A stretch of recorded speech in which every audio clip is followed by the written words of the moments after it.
तेजस्विनावधीतमस्तु मा विद्विषावहै। ॐ शान्ति शान्ति शान्तिः।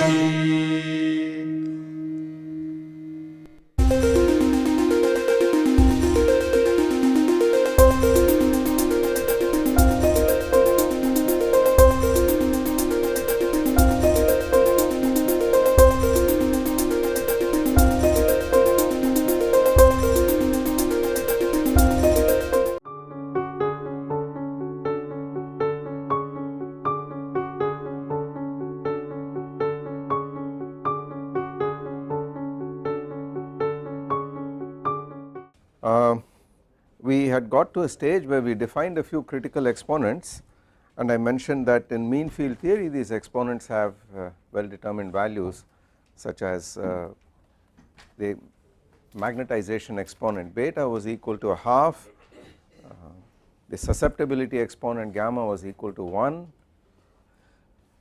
and the critical isotherm exponent was equal to delta was equal to 3 in mean field theory.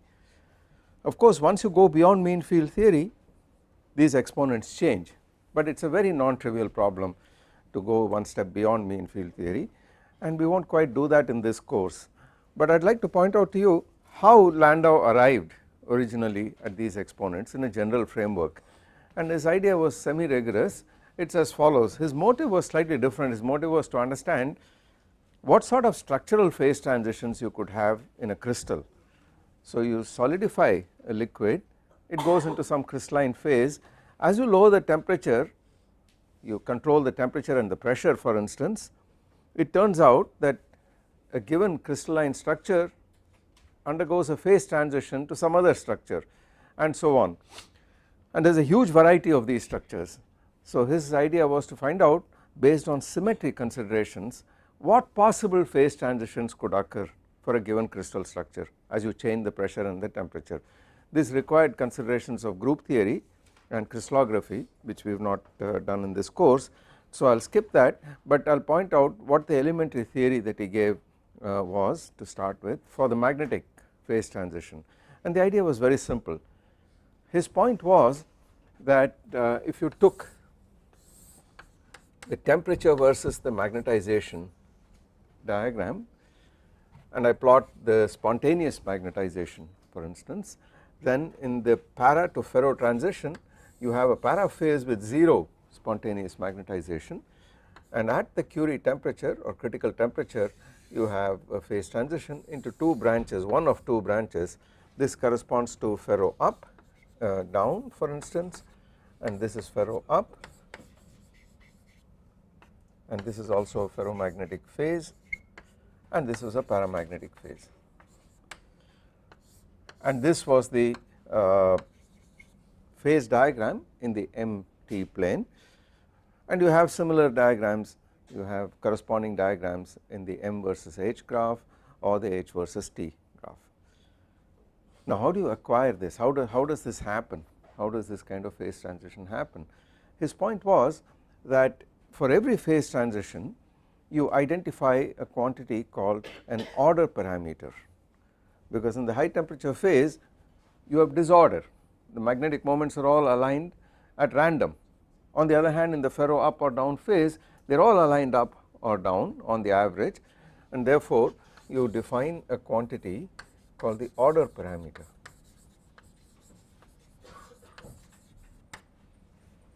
You identify a quantity called the order parameter for a given phase transition, and you choose this order parameter in such a way that above the transition temperature the order parameter can be chosen to be 0 and below it is non-zero, some value, which is what happens in this transition. The order parameter for the case of magnetic phase transitions, para to ferromagnetic for example, is the magnetization.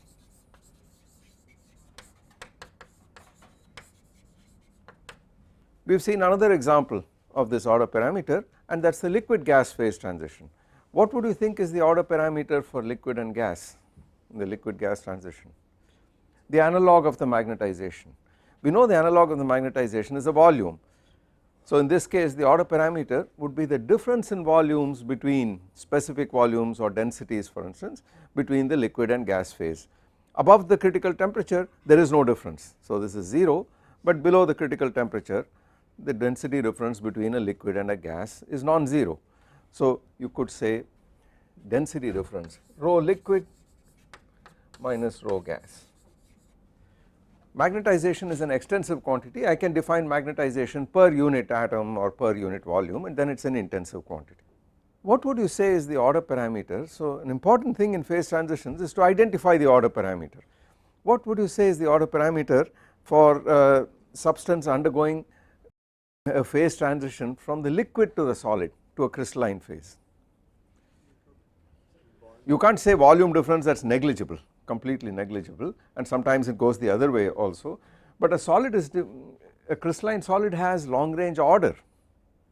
On the other hand the liquid does not, it is isotropic, so you need something which distinguishes between these two phases based on the fact that the solid has crystalline order and the liquid does not have this order. Entropy, good guess, entropy, but that is not an order parameter. For technical reasons the entropy is not the order parameter. Now think physically, some physical measurable quantity, some quantity which you can observe is the order parameter. It is not a trivial one, so what would it be?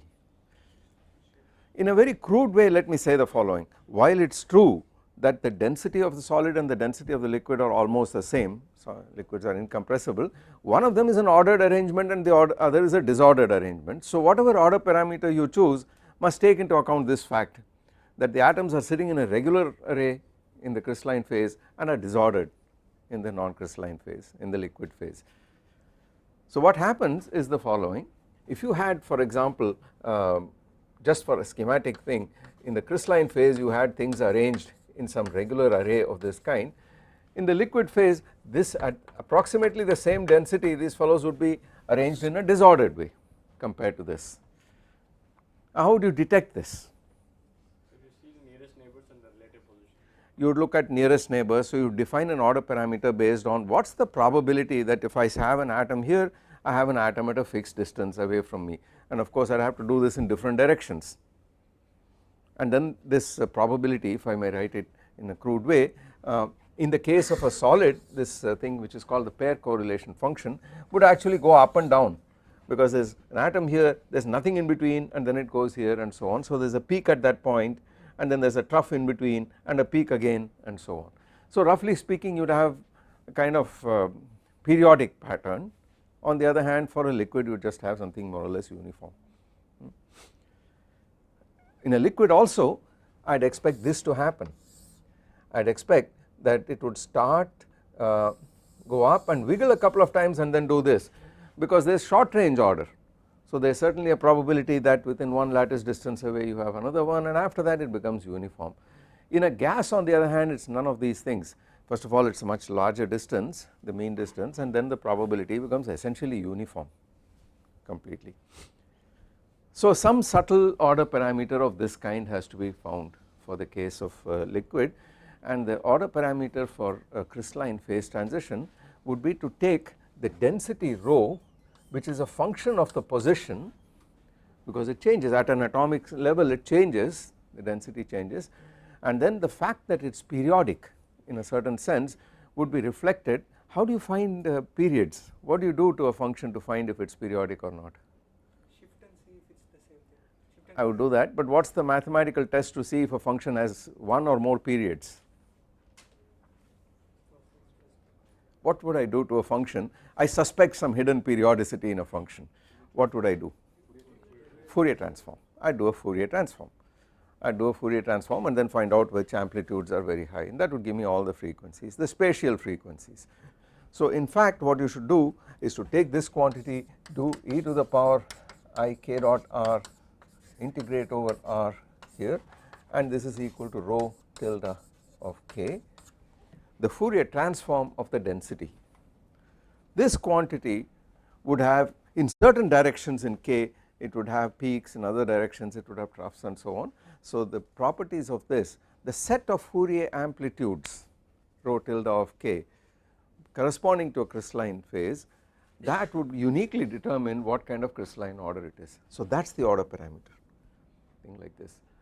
And in the isotropic phase, this order parameter would not have any special direction, would not single anything out, just be a constant essentially. So this is the kind of order parameter you use for this for the crystalline phase. It is not entirely trivial. If you looked at superfluid, helium becomes superfluid at 4 Kelvin, and in the next course we will talk a little bit about quantum statistics when I will mention a thing like superfluid, what happens to helium. There it is a liquid, it is isotropic, so you can't have this as the order parameter. On the other hand, when it becomes superfluid, a large fraction of the atoms are in the so called superfluid phase, which means they form a single quantum state called the condensate, and in this quantum state there is long range correlations, there is coherence of this medium, and you have an order parameter which is the wave function of the condensate, the quantum mechanical wave function, and that wave function is 0 outside in the disordered phase, but in the normal liquid phase, but in the superfluid phase there is a non-zero condensate wave function, and therefore as you know quantum mechanical wave function the psi is a complex number, and that is the order parameter. So you can have order parameters which are complex, both the real and imaginary parts would have physical meanings, or the modulus and the amplitude argument would have physical meanings, and that kind of thing psi of r for superfluid helium would be the order parameter, and so on. So depending on the phase transitions you can have all kinds of order parameters, you can have complex numbers, you can have Fourier amplitudes, you can have scalars, you can have a vector like magnetization, you could have tensors in other situations, and so on. So depending on the phase you can define an order parameter, and that is the basic quantity which you have to look at. Now Landau's insight was to say that the free energy near a critical point is a function of this order parameter, and in general it is some asymptotic series, some kind of power series. So he started off by saying we want to explain a thing like that, you assume that the free energy is a function of m, h and t, and we would like to see the spontaneous magnetization.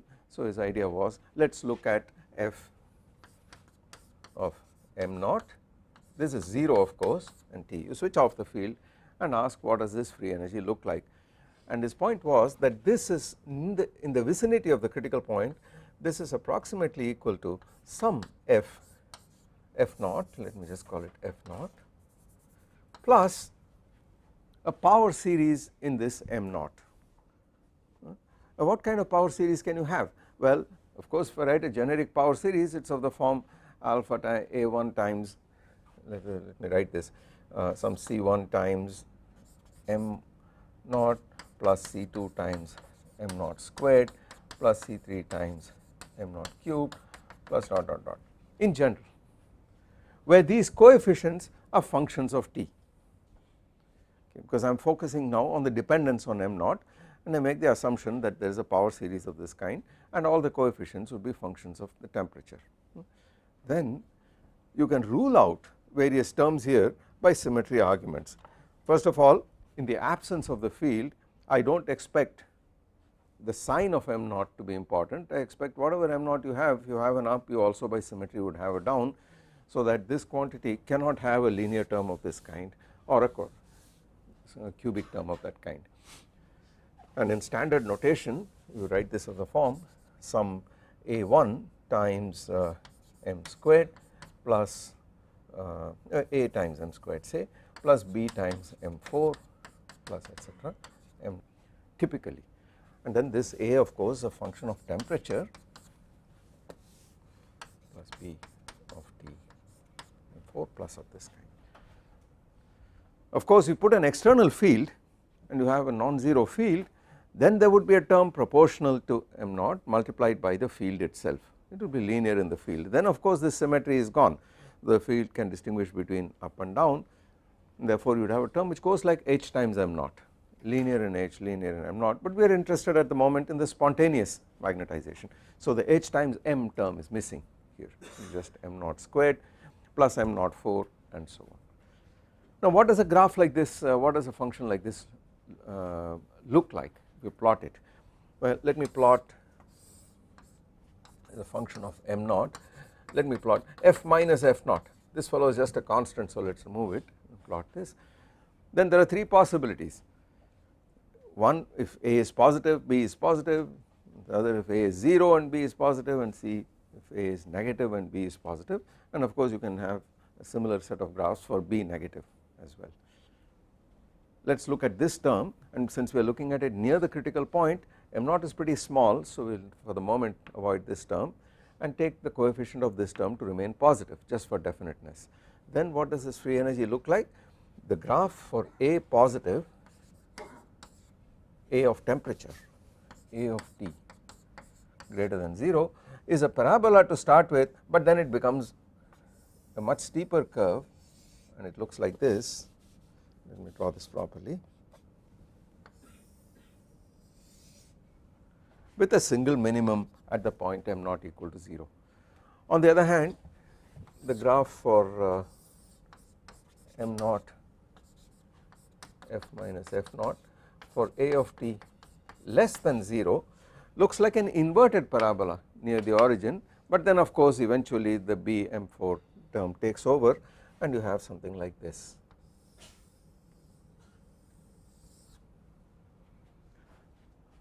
Assuming always that B of t is greater than 0, and since this is a potential, thermodynamic potential, and I want stable equilibrium, I take B to be positive, so it points upwards, otherwise you will not have equilibrium at all. Mind you, this is only valid in the immediate vicinity of the critical point near m0 equal to 0. Further away you have some very complicated function which you can't write down. And what is it at A equal to 0?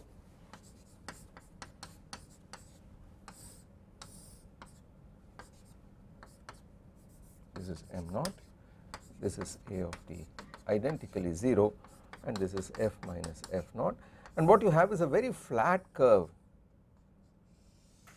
It is a quartic of this kind. So it is clear that as A of t goes from positive values to negative values, the free energy function undergoes this change of shape, and it is immediately obvious that if A of t is greater than 0, there is one single stable thermal equilibrium state at m0 equal to 0, and if A of t is negative, there are two stable states corresponding to this and this value, while the state in between becomes unstable, being a maximum of the potential, and that is all. It is as simple as that. The next thing to ask is, what would A of t be? A of t passes through 0 in the vicinity of t equal to Tc, so it must start with the dependence on t minus Tc. So if you took therefore A of t, so if you took A of t equal to some A1 t minus Tc plus higher orders of this kind, then the job is done. As t crosses Tc, A of t goes to 0 and it passes through this set of configurations, okay. And that gives you the phase transition immediately. You start with m0 equal to 0, that is your minimum in the paramagnetic phase, and then as you lower the temperature across Tc, you have got two routes here and here which correspond to the two minima there, while the route in between becomes unstable, okay. And you have a bifurcation. A stable critical point becomes 2, a stable fixed equilibrium point in the sense of dynamics becomes now 2 stable points, and the in between one becomes unstable. This kind of thing is called a pitchfork bifurcation.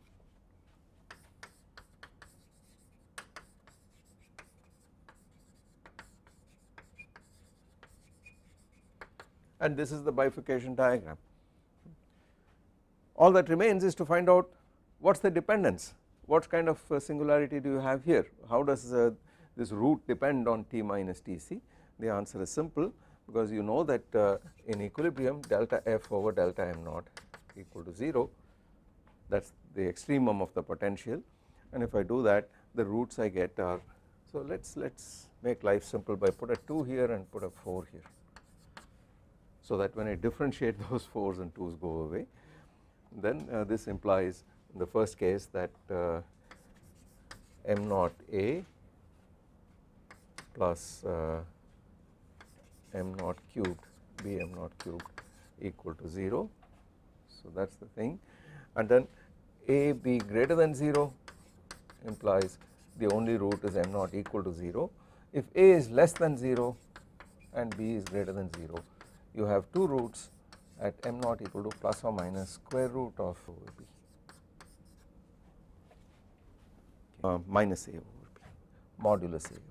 And that immediately tells you that in this region m naught goes like plus or minus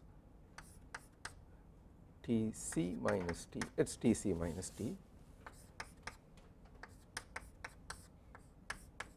So you produce the exponent half.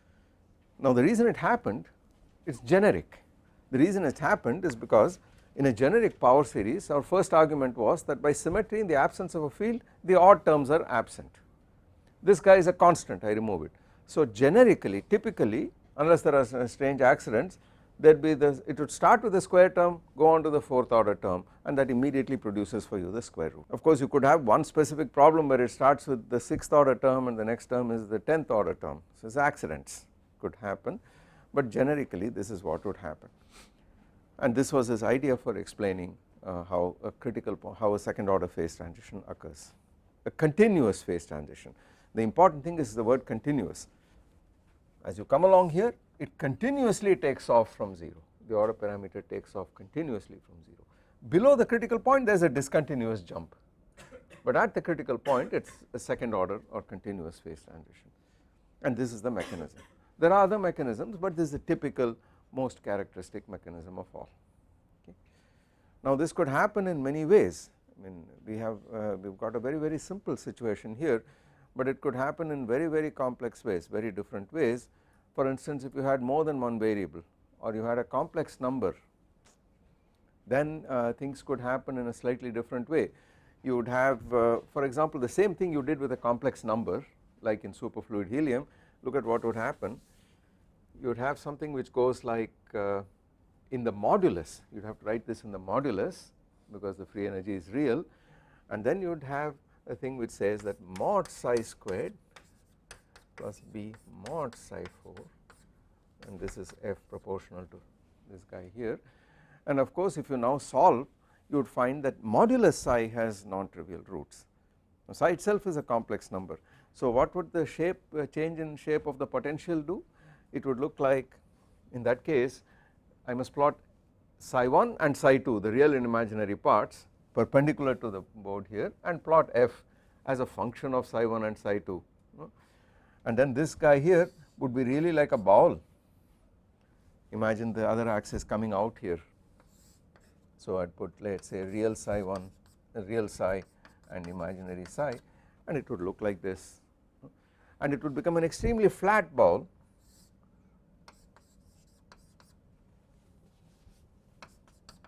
Imaginary psi on this side at the critical point, and below the critical point it would have a very different shape.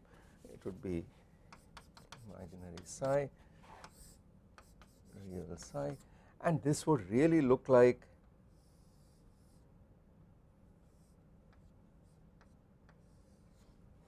it would have the shape of what is called a Mexican hat potential, because it would be like the bottom of a bottle in which you have a rim, at the rim you have a minimum, and in the center of the bottle at the bottom you have a little slope up there, so the water goes to the other ends and slips. Now that is very interesting, because now this says that the number of equilibrium points is actually infinite and continuously so, whereas earlier you had either left or right. Now you have anywhere in the bottom of this rim the system could fall into any one of these things, and then you see it's energetically, it does not cost anything to move from here to there. Imagine putting a ball bearing at the bottom of a bottle, it goes, does not stay in the middle but it goes to the rim, but now tangentially you can move this without changing the potential energy. Radially it is going to cost you energy to go up and down, and radial oscillations are expensive in energy because you are trying to go closer to the center or away from it. In this potential it is going to cost you energy to lift this particle, but down here in this situation of neutral equilibrium you can move around without any cost in energy at all. Now that has profound implications, because the symmetry that is broken in this case is a continuous symmetry as opposed to a discrete symmetry in the case of m, which is the plus or minus values, and that also implies that the system can fall into one of these guys in these minima, and you might wonder whether it can tunnel into any of the other minima quantum mechanically. And there is a theory of phase transitions, it involves some information about quantum mechanics as well, that in macroscopically large systems this tunneling does not happen and the symmetry remains broken, and then you have what is called spontaneous breakdown of symmetry. On the other hand, all these states are connected to each other by the existence of modes which cause zero energy, and they are called Goldstone modes, and there are physical examples of it in condensed matter physics. Spin waves in ferromagnets at low temperatures, phonons in crystals, acoustic phonons, they are all examples of such modes which do not cost energy. As the wavelength goes to infinity or wave number goes to 0, the energy also goes to 0. I will talk about these aspects when we do a little more quantum statistics, because that is a very important and interesting subject. But just to point out here, my intention was just to point out to here that there is a basic difference between the way the symmetry gets broken in a discrete symmetry and a continuous symmetry, and phase transitions would depend on this aspect as well. Okay. So much for second order phase transition, continuous phase transition. You could ask, can I give a similar theory for a discontinuous phase transition, a first order phase transition, and the answer is yes. A similar picture can be given, except it is slightly different. You can do it in several ways. Here is one possible mode. So if you wrote a free energy which goes like, let me continue to use m for the order parameter.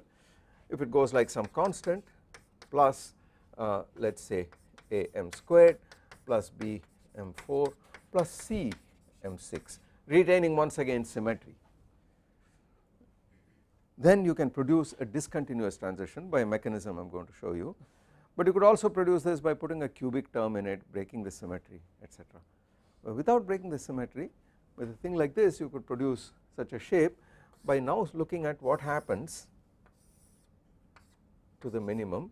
This guy is a minimum if A, B, C are all positive, but if B changes sign at some point, then this potential goes over into something where you have a minimum and then an inflection point develops.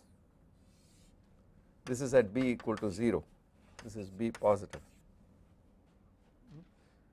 and as you decrease B, make it more and more negative, this guy remains like this, but a maximum and minimum develop. And then on the same figure, as you keep decreasing B, this minimum keeps coming down.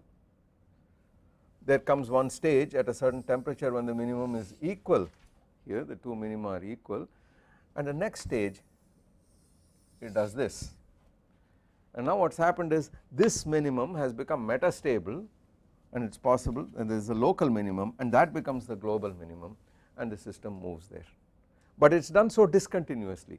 So if you plot this as a function of temperature or whatever, it kept on having 0, and all of a sudden it jumped to a positive value and then it went off in this fashion. So the order parameter would jump discontinuously if you had this kind of unfolding of the singularity. So that is a mechanism for producing a discontinuous phase transition where the order parameter jumps discontinuously. There are several other mechanisms that people have explored, but this again is a very generic way of doing things. And many structural phase transitions where there is actually a discontinuity, there is a latent heat, every time there is a discontinuity there is some latent heat, that they are described by such mechanisms, by such Landau theories. So this in a sort of nutshell is the original Landau theory. It has undergone a large number of modifications. The first and most important one due to Landau himself was the fact that we have talked about thermodynamic equilibrium and the phases are homogeneous, but you know, in a phase transition, at the phase transition point there are very many strange things going on, and the real way to look at it is to ask what happens to correlation functions. For instance, when you have a transition from a magnet that is magnetized upwards to one that is magnetized downwards, as you cross the transition point, originally there are lots of islands of up magnetic moments and a few down magnetic moments, so the average is up, the total average is up, and then this gradually changes, the islands of up shrink at the expense of the islands of down, and eventually you have the islands of down taking over. So correlation functions become very important in these phase transitions, and therefore some information has to be put into this free energy on the spatial variation of the order parameter, and the modification that was done, the original modification, was due to Ginzburg, and it is now called the Landau-Ginzburg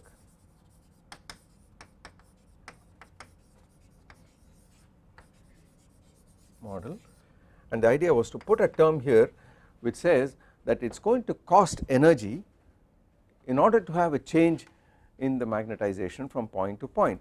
And typically what would this do? What sort of energy would you have here? It would depend on the gradient of m, and since it has to be a scalar of this form, so some k times delta m whole squared, that is the leading contribution.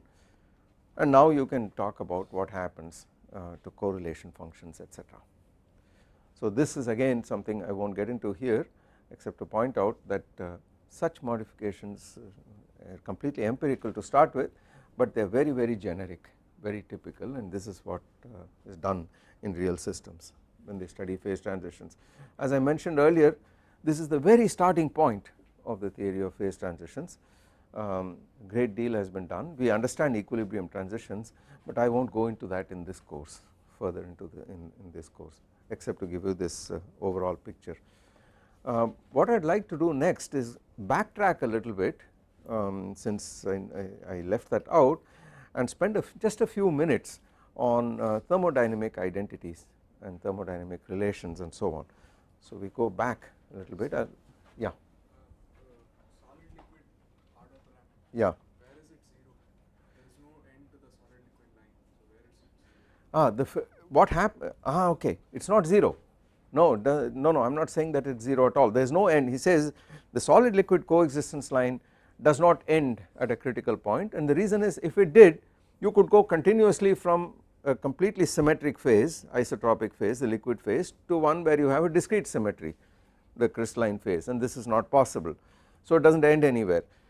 The order parameter for the solid is a set of Fourier amplitudes of the density, okay, which is to be distinguished from the density of a liquid, which is more or less homogeneous, which is essentially constant. So the fact is, you have a function which is essentially a constant, and you have a function which is periodic, and it is this difference that is measured in the Fourier amplitudes. It is not that anything goes to 0 specifically. The density of the liquid, of course, is finite. And let me just mention that the factors on which phase transitions depend, the factors on which critical exponents depend, and so on, are something like the following. They would depend on the nature of the order parameter, whether it is a scalar, a vector, a tensor, the number of components of the order parameter. It would depend on the dimensionality of the system, the spatial dimensionality. Are you talking about a 1-dimensional or 2-dimensional or 3-dimensional system? Because you could have systems where the ordering is essentially in 2 dimensions. You could have systems where the interactions are primarily in a plane and not in 3 dimensions in condensed matter, like graphite. The interplanar interaction is very small, and most of the thing is happening, most of the binding is happening in planes, which is why graphite cleaves into planes and acts as a good lubricant. There could also be magnetic systems where the magnetic atoms are all ions are all lined up in chains inside, and therefore effectively 1-dimensional systems. So critical exponents sensitively depend on the number of spatial dimensions of the system, effective spatial dimensionality, the number of components of the order parameter. They would also depend on whether the whether a symmetry is broken in the transition or not, what kind of symmetry is broken, whether it is a discrete symmetry or a continuous symmetry.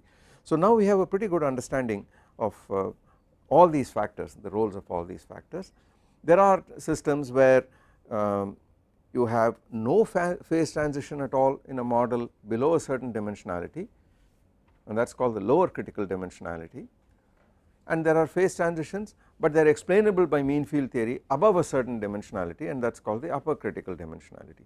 So the main name of the game in this business is to look at all these factors and then ask, what is the lower critical dimensionality, what is the upper critical dimensionality. Interestingly enough, it turns out that in most of the phase transitions that occur in nature, most of the systems, the lower critical dimensionality is 2 maybe very often, and the upper critical dimensionality is 4, and of course we live in 3 dimensions. So while mathematically you would say mean field theory is valid from 4 upwards, in reality you have to deal with the fact that you are not in mean field theory in 3 dimensions. So that is why you need this theory of the renormalization group here. There is also the fact that the reason why order is destroyed above a certain temperature is due to thermal fluctuations, but there are also quantum fluctuations which we have not taken into account at all, and even at absolute 0 there are still quantum fluctuations. So it could be it is possible that a system which goes into an ordered phase breaking a certain symmetry could now have order restored due to either thermal or quantum fluctuations or a combination of both, and one has to worry about that. There is a very ripe field, a very modern field of investigation called quantum phase transitions, and these are phase transitions which occur at absolute 0 of temperature. So genuine phase transitions occur in various kinds of condensed matter as you approach absolute 0 of temperature, and it is of interest then to look at such systems, and they are highly quantum mechanical. So we will not get into any of these complications here, but some of this I will mention in the subsequent course. Let me turn now back to some thermodynamic identities. In particular, I mentioned that I would show you a small trick which would enable you to do most of these thermodynamic identities. For example, there are relations like thermodynamic relations. One of them was mentioned in the quiz. For example, we had Cp minus Cv equal to T delta P over delta T at constant V delta V over delta T at constant P. In fact, the question asked was whether this is valid only for an ideal gas where Cp minus Cv is equal to R, and you can easily verify this is true, or it is true in general. And the answer of course is that this is a general statement and it has nothing to do with whether it is an ideal gas or not, it is true for all fluids. Okay. Now how do you derive these relations? There is a cheap way of doing this. Of course a little bit of manipulation is involved always, but then you always tend to forget precisely what step has to be used. But the way in which many of these things come out automatically is a mathematical trick, and so therefore let me do it here, and let me mention this has to do with the Jacobians. Jacobian identities. This is a pompous title to something very simple in calculus, and it has to do with the following. You recall that if you have two functions u and v of two variables x and y, I define this Jacobian as this matrix, this determinant, it is delta u over delta x, delta u over delta y, delta v over delta x, delta v over delta y. This by the way stands for keeping the other guy in the denominator constant. That is the definition. This much we know. Now it turns out that this is also equal to 1 over delta xy over delta u. It is the reciprocal. So if you took the numerator to be the independent variables and the denominator variables to be the dependent ones, then the Jacobian is just the reciprocal. Okay. Then it is also clear that delta Vu over delta xy equal to minus delta uv over delta xy. And then they have this interesting multiplicative property, delta uv over delta xy, delta xy over delta say wz, two other variables, is delta uv over delta wz. That is also true. So you can always insert, so to speak, two factors in between and they cancel out neatly. And then most interesting of all, the one that is most useful in practice is this utterly trivial identity, which is delta x over delta y keeping z constant, and this happens very often if the p, v and t, one of them is kept constant, is also the same as, and this is trivial, x z over delta yz by definition, because delta z over delta z is 1 and delta z over delta y is 0 because they are independent variables. So you can always insert this variable in between. So that helps you to write down to work out all these identities. Look for the answer and put this required factor in. Oh, and by the way, you know that there is also this other identity for partial derivatives, which is delta x over delta y at constant z, delta y over delta z at constant x, delta z over delta x at constant y is equal to minus 1. By the way, you can establish that using this. So this is essentially all you need. Here for example, I do not promise I can do this off the top of my head, but I start with TV, CV, and this is equal to T delta S over delta T at constant, that is the definition, it is dq over dt at constant V, which is T delta S over delta T at constant V, and the first thing you do is to write this as T delta S V over delta TV by that identity. I can always put this in, and then of course I would like to have Cp come in somewhere, which means I must have a delta Tp at some stage instead of TV, so I write this as T delta SV over delta Tp. So you can do, close your eyes and do these things. So this is equal to T delta SV over delta Tp divided by delta TV by delta Tp, which of course could be written as T times, and now let us get serious, this is delta S over delta T at constant pressure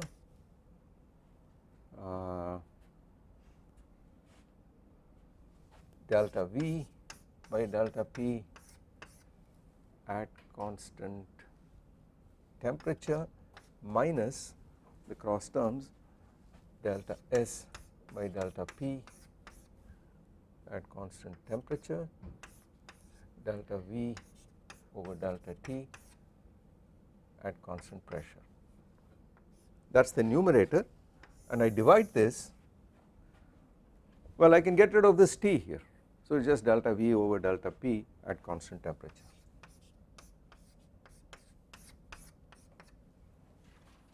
And obligingly this cancels out and you get T delta S over delta T at P, but that is Cp.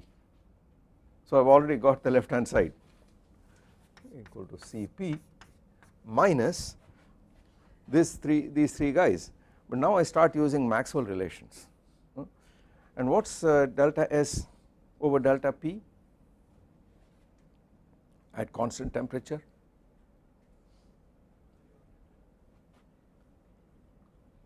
It is equal to plus delta V over delta T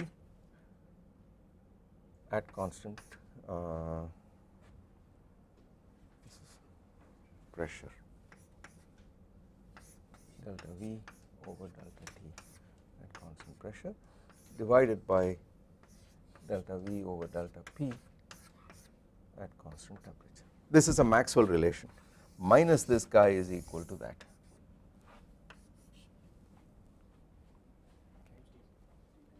Times T. Yeah, that T is going to be this guy here, and we are done, because by that statement there, that minus 1, the ratio of these guys is going to be just delta P over delta T at constant volume. So this relation is established. It is true in general. So the whole game, the crucial step was this, writing this by putting this in and then changing this V to P by using those identities, and that is it. After that is jugglery. So all the thermodynamic identities you see everywhere can all be written down. By the way, this number can also be written in another form. You play with this a little bit, I do not remember this relation now, but you can also presumably write this as Cp minus Cv equal to, I do not remember the sign here, but there is another famous relation which says it is the ratio of the thermal expansion, maybe there is a T also, I do not remember, T alpha squared V over the isothermal compressibility. I do not remember if there is a minus sign here. The minus sign? Yes? No, no minus sign. Okay. This is by the way, this we know, this is minus 1 over V, delta V over delta P at constant temperature, and this guy here alpha is the coefficient of thermal expansion, which is delta V over delta T at constant pressure. No, 1 over V. Yeah. So it is the coefficient of thermal expansion. You play with this, I mean this term can also be written in that form out there, etc., etc. Completely general relation, but that set of relations is extremely useful in establishing these properties. So, once that is realized, then there is no need to memorize separately each of these identities. You can always play with them to get these identities.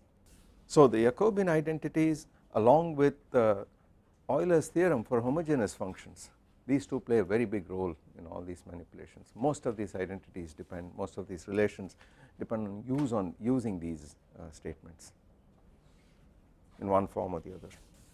There are many directions in which we could go now, and it is not immediately clear to me which particular one we should choose, because our time is limited and each of them sort of leads into a subject by itself.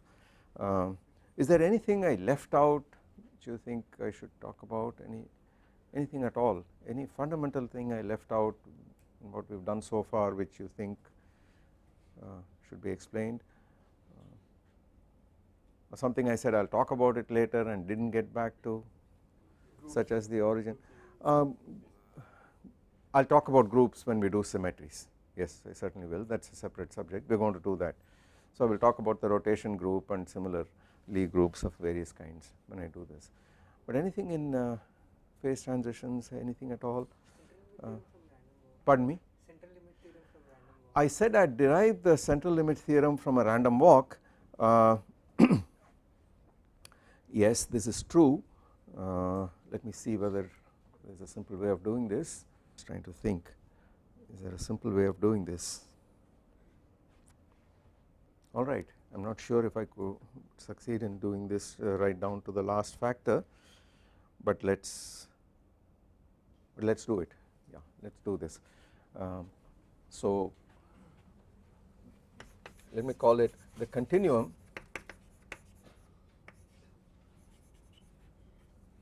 limit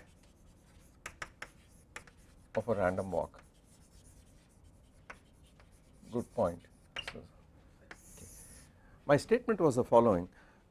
I said that if you took a random walker, namely a person who takes steps at random in various directions at fixed instants of time, then the end to end distance that he travels after a certain time, a given amount of time, is proportional on the average to the square root of the time.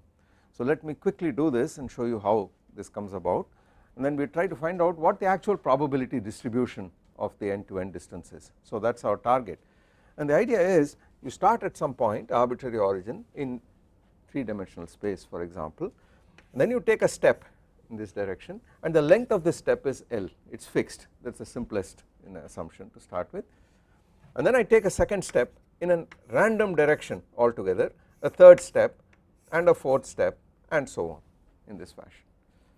And the question asked is, if I start at the origin here and I call this R1, this is R2, this is R3 and so on, and let us say after a lot of steps I finally end up with some vector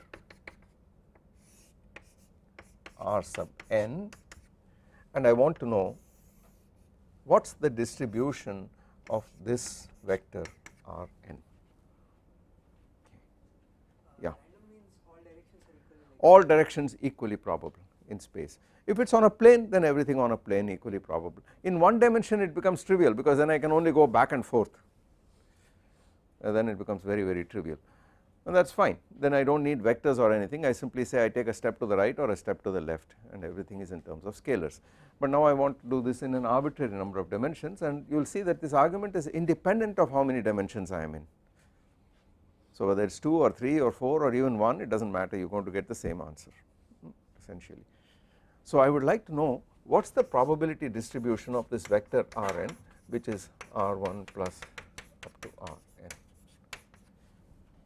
Before we find the probability distribution, let us find the mean square distance or root mean square distance, and that of course you immediately see is Rn squared is equal to Rn dot Rn, and that is equal to a summation I equal to 1 to n summation j equal to 1 to n Ri dot Rj in this fashion, and I would like to have the average value of it over all possible random walks or all possible configurations of these n steps. So that is the average value here, and that is equal to two kinds of terms, one of which is when I is equal to j, and then of course you just got Ri dot Ri whole squared, but that is equal to L squared. There are n of these terms, so you have n L squared plus I not equal to j Ri dot Rj average value. Since the average value of a sum is the sum of the average values, they are both linear operations, they commute, therefore I put the average inside.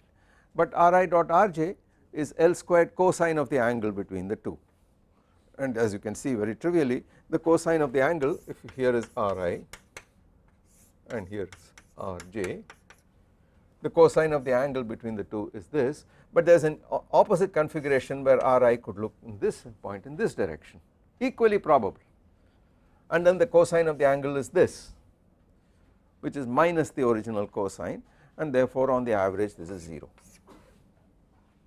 it is gone. That immediately says Rn squared is equal to L times square root of n. The root mean square displacement is proportional to the square root of the number of steps. If I take steps at constant rate, it is proportional to the square root of the time straight away. Very simple, but what it required was the assumption that all these capital R's are independent random variables, so that I could average over them separately completely. If they are correlated, then your is no longer true. If it should so happen that every time I take a step in the forward direction, I am the next step, if it is correlated to the previous one and says I am more biased to go in the forward direction than the backward, then this is not true anymore, completely gone. Or if I pass a rule saying that I should take these steps in such a way that I never return to my starting point or never visit a point I have visited before, etc., then this is not true anymore. But if it is completely uncorrelated, a random walk, simple random walk, this is true. Now I ask, what is the probability distribution of this vector here? So let us ask, what is the probability density rather P of Rn, what is this equal to? This is not a trivial statement. What you have to do is to ask, integrate over all the possibilities R1 to Rn and then compute this. So this is equal to integral d3 R1 d3 Rn over all directions, possible directions. The probability that you will make density, let me call it one step probability, that it is R1 P1 of R2 P1 of Rn. This is the probability of a single step, that it is in a particular direction, and it is the same thing for all the steps. So I just multiply all these guys together, but I have to put a constraint there saying finally a delta function of R minus R1 plus etc. up to Rn. Let me just call this, let me call this R. That is the probability distribution. So there is a delta function. By the way, this is a 3-dimensional delta function, each component of this vector must be equal to the same component there. So let me just put delta 3. Now the next task is to find out what is this guy, what is P1 of R1. So what is P1 of a vector R? What is this equal to? It must be a normalized probability density. If I integrate over all directions I should get unity, and I also have the constraint that the magnitude of this capital R must be equal to L, the length of the step. So it is clear that this is equal to a delta function of R minus L. It is 0 for all other lengths, but the direction is completely arbitrary, totally arbitrary, and therefore as far as the density is concerned it is 1 divided by the solid angle here.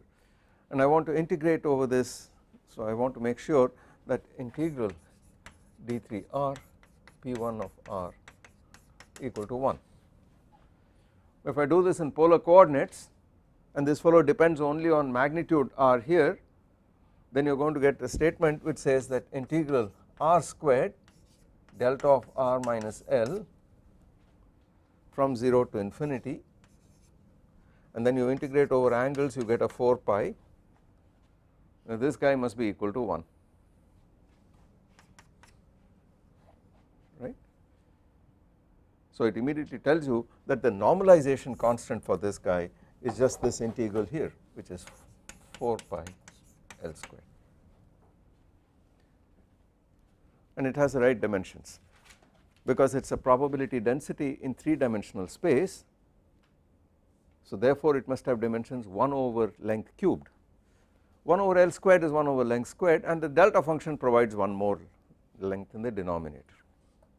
So this is the normalized density that you have. Now that is what we are going to put in here. All you have to do is to put that in here. But now you run into a bit of trouble. What do I do with this? I can at best do one integration Rn, but that is not going to help. I would like to factor this whole thing. So what is the trick? What should you do? I want to convert that delta function, pardon me, what should I do? Say that again. How do I split that delta function into factors?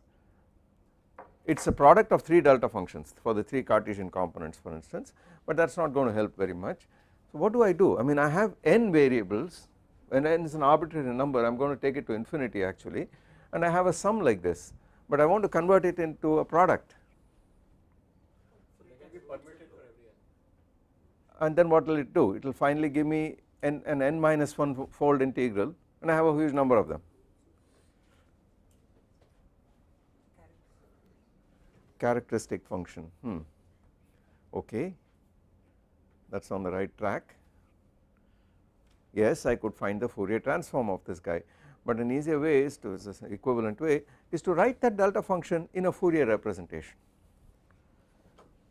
So you know this is true, you know that minus infinity to infinity dk e to the power I k x 1 over 2 pi equal to delta of x. We know that, and if I do this in 3 dimensions, then it is 1 over 2 pi cubed integral d to the d3k e to the power I k dot r is delta of r, delta 3 of r. So that is all I have to do. Once I do that, this is also equal to, let me do it on that step itself right there. So I erase this and write this as 1 over 2 pi whole cubed integral d3k, and let us put that d3k right in the beginning. So integral d3k integral d3r1 and so on e to the power I k dot r e to the minus I k dot r1 all the way to e to the minus I k dot rn. So you see you factored it doing that, but at the expense of adding one more integration, and then the matter becomes extremely simple because this is equal to immediately is equal to 1 over 2 pi whole cubed integral d3k e to the I k dot rn, that is the quantity you want here, and then an integration d3r p1 of r e to the minus I k dot r, and that is just raised to the power n, because all these integrals are exactly the same apart from the change of dummy variable,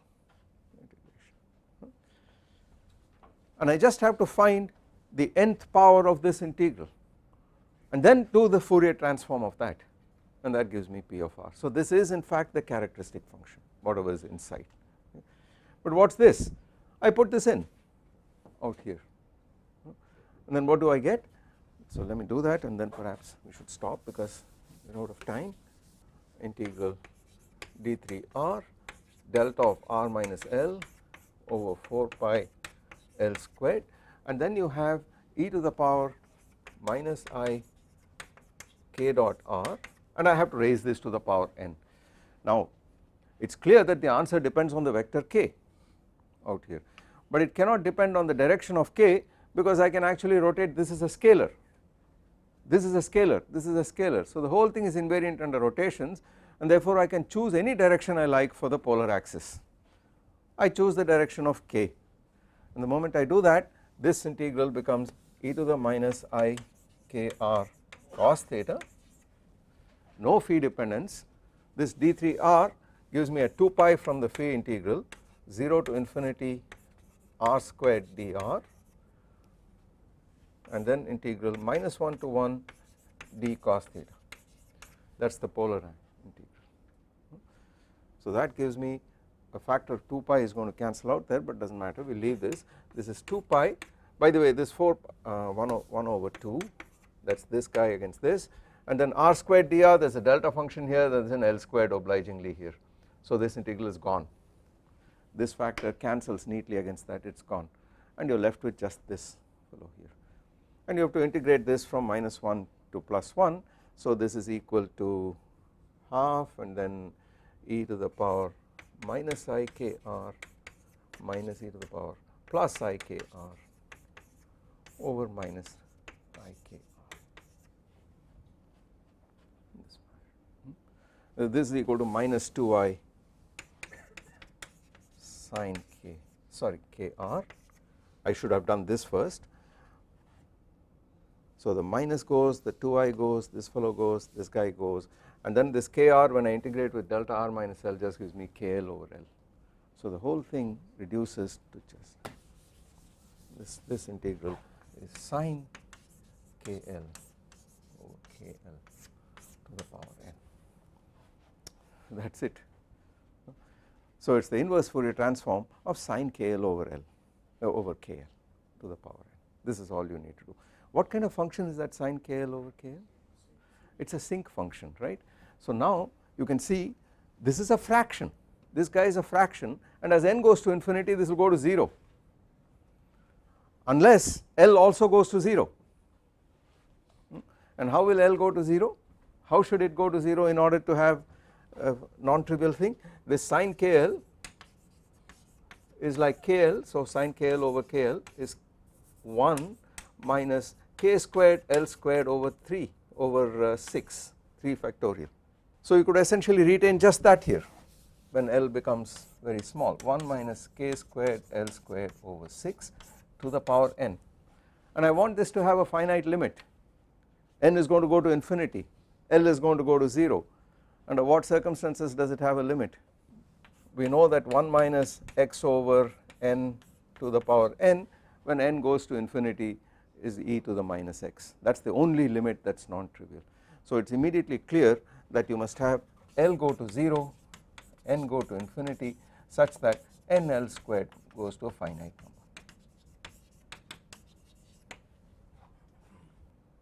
So call it some d or something like that, and if you did that this goes like e to the minus dk squared.